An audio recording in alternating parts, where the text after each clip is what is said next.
Bom dia, queridos amigos e irmãos da Casa do Coração. O papo de hoje vai ser Quando Deus Quer.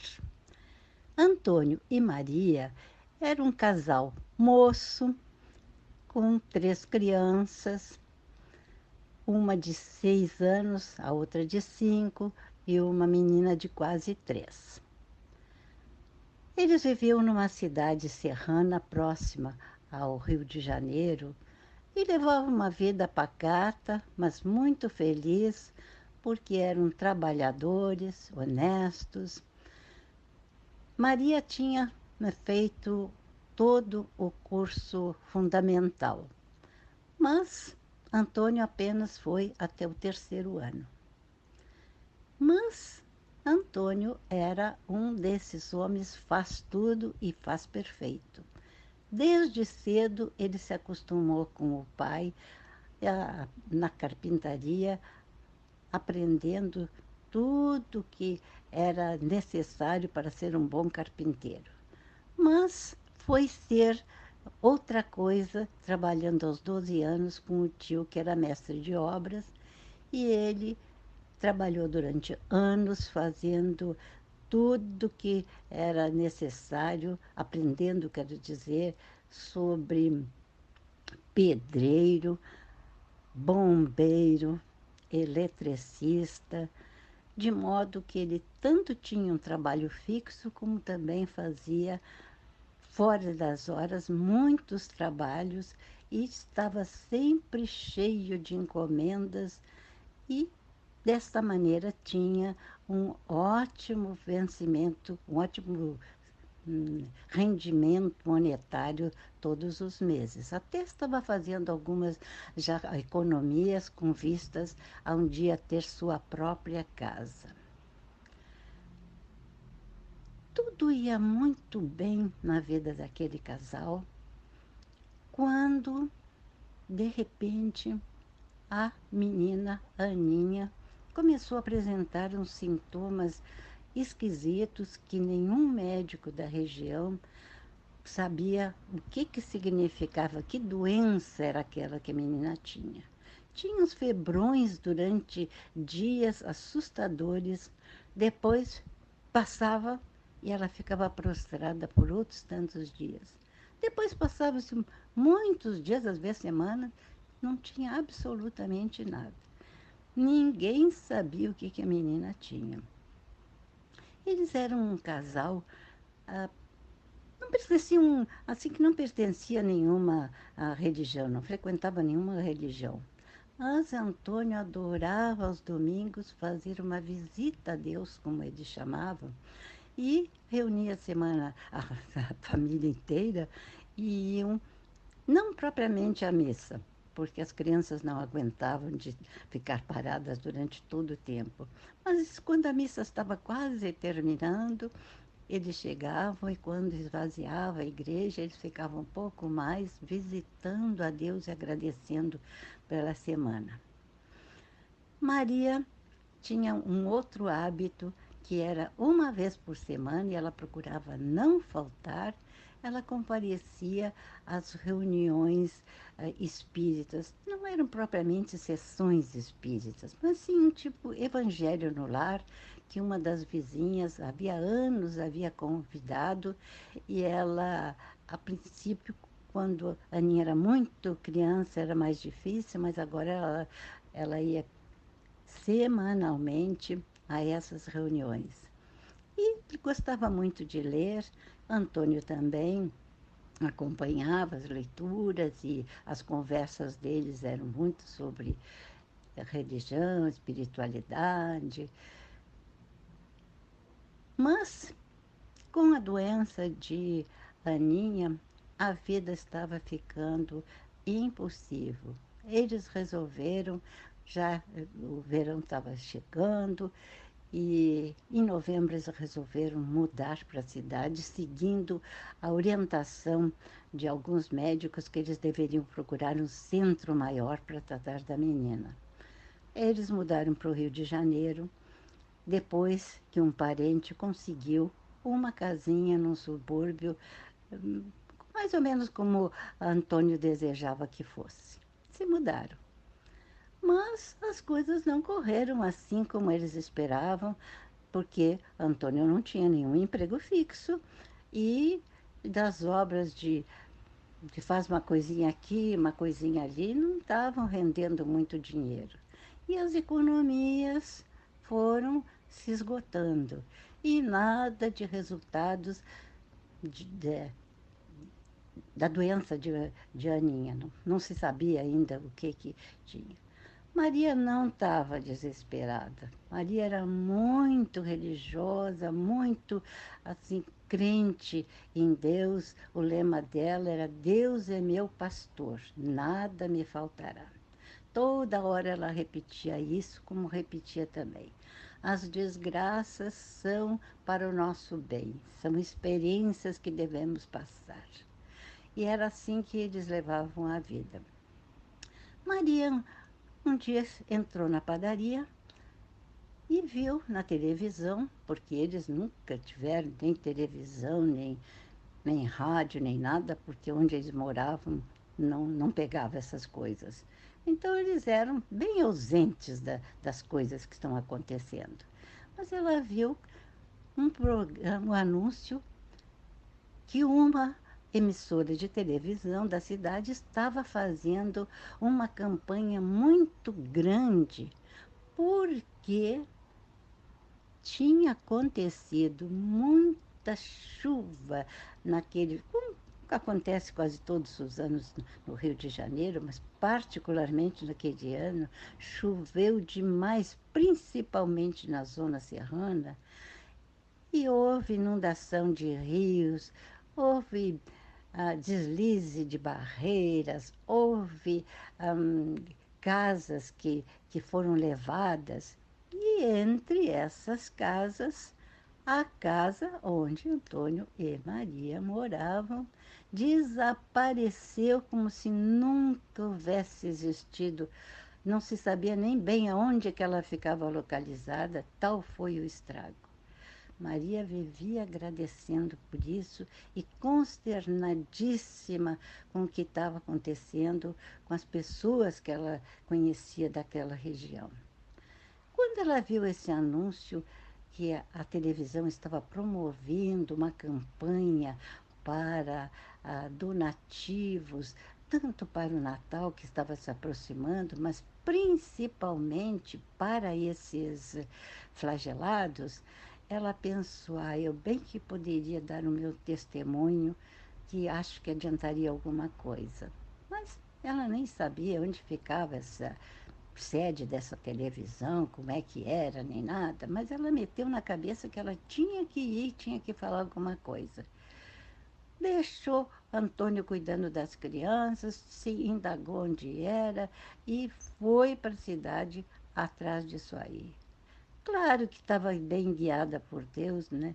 Maria chegou no local e casualmente, né, estava um repórter ah, ah, fazendo, fingindo numa das salas, lá, fingindo que estavam na rua, entrevistando pessoas sobre isso, porque a campanha não estava indo muito bem. Não tinham recebido muito pouca coisa. Aí Maria ficou olhando aquilo lá e ela viu que tinha um grupo de pessoas que eles indagavam com uma, que ela saía, eles chamavam outro, mudavam o cenário e, e vinha outro depoimento. Ela se meteu no meio das pessoas. Quando chegou a vez dela, o repórter estranhou. Já tinha acabado, não eram só tantas pessoas. E, e ele quis afastá-la, mas ela começou a falar. E Maria era uma morena bonita, uma morena saudável, e ela estava olhou para ele com um ar tão assim, que ele não resistiu e disse: então fale, né? Seja o que for, era entrevista de gente da rua, qualquer uma coisa servia. Mas ele não esperava que a Maria tivesse o desempenho que teve, porque Maria falou com o coração sobre aonde ela havia morado, que desgraça que era, e contou que a casa em que ela morava justamente não existia mais, que só Deus que foi capaz de tirá-la de lá usando a doença da filha, que só por uma doença de um filho, por essa dor de estar em perigo de perdê-lo, é que eles saíram de um lar tão harmonioso, tão sossegado, onde eles estavam progredindo tão bem. Ela falou com tanta emoção, com tanta coisa, que todos que estavam na volta choraram. E no fim, Maria disse: Nós não somos mendigos, eu não estou pedindo para mim, eu estou pedindo para os outros, porque eu me salvei. Só estou pedindo uma coisa em particular, é um emprego para o meu marido, que não faz tudo, ele faz isso, faz aquilo. E falou o que o marido fazia. E nós estamos no fim das nossas economias, já nem comida em casa nós temos, mas nós somos trabalhadores. Se o meu marido tiver um emprego, tudo estará maravilhoso e eu agradeço a Deus. E foi tantos agradecimentos a Deus que terminou aí, né? E ela ia embora, ah, e o repórter disse para ela: Mas você não vai esperar o seu cachê?